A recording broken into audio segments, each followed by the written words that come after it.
ஆண்டவராகிய இயேசு கிறிஸ்துவின் நாமத்தில் இந்த நாளிலும் அன்பின் வாழ்த்துக்கள். ஒரு வார்த்தை அதன் விளக்கம் என்கிறதான தொகுப்பிலே இந்த நாளும் ஒரு வார்த்தையை நாம் தியானிக்க போகிறோம். சங்கீதம் 9ஆம் அதிகாரம் அதனுடைய 18ஆம் வசனம். எளியவன் என்றென்றைக்கும் மறக்கப்படுவதில்லை, சிறுமைப்பட்டவர்களுடைய நம்பிக்கை ஒருபோதும் கெட்டு போவதில்லை.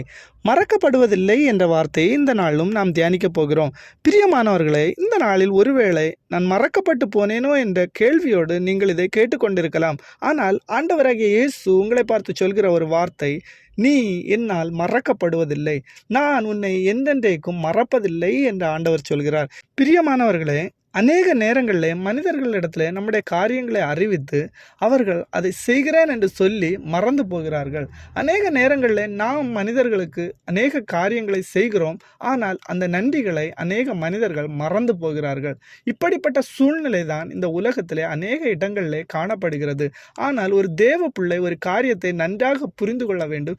எதை செய்தாலும் ஆண்டவரை முன்வைத்து நாம் செய்வோமே ஆனால் ஆண்டவர் அதை மறக்கிறதில்லை.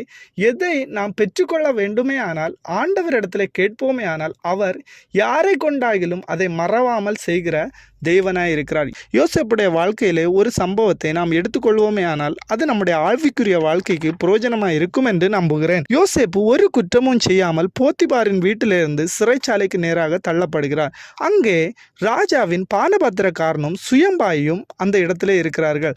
அவர்கள் ஒரு சொப்பனத்தை கண்டு அதை யோசேப்பின் இடத்துல போய் அதை அறிவிக்கிறார்கள். யோசேப்பு அவர்கள் துக்கமாக இருக்கிறதை கண்டு யோசேப்பு அந்த சொப்பனத்திற்கான அர்த்தத்தை அவர்களுக்கு தெரியப்படுத்துகிறான். அது அப்படியே அவர்களுடைய வாழ்க்கையில நடந்தது என்று ஆதியாகமம் 40ஆம் அதிகாரம் 23 பார்க்கிறோம். ஆனாலும் பானபாத்திரக்காரனின் தலைவன் யோசேப்பை நினையாமல் அவனை மறந்து விட்டான். இதுபோலதான் மனிதர்கள் அநேக நேரங்களில் நம்முடைய காரியங்களை மறந்து விடுகிறார்கள். ஆனால் நம்மளை மறவாத ஒரு தெய்வம் ஆண்டவராகிய இயேசு கிறிஸ்து. இந்த நாளும் மனிதர்கள் மேலே நம்பிக்கை வைத்து ஏதாவது ஒரு காரியத்தை அறிவித்து காத்திருப்பீர்கள். ஆனால் நீங்கள் அதை மாற்றி ஆண்டவர் மேலே உங்களை நம்பிக்கை வைத்து ஆண்டவர் என்னை மறக்க மாட்டார், ஆண்டவரிடத்தில் நான் தெரியப்படுத்தி இருக்கிறேன் என்று ஆண்டவர் மீது முழுமையாக நம்பிக்கை வைத்து அவரிடத்திலே உங்களுடைய காரியங்களை தெரியப்படுத்துவீர்கள். ஆனால் இந்த நாளில் தானே ஆண்டவர் உங்களுடைய வாழ்க்கையிலே அற்புதங்களை செய்ய அவர் போதுமானவர்.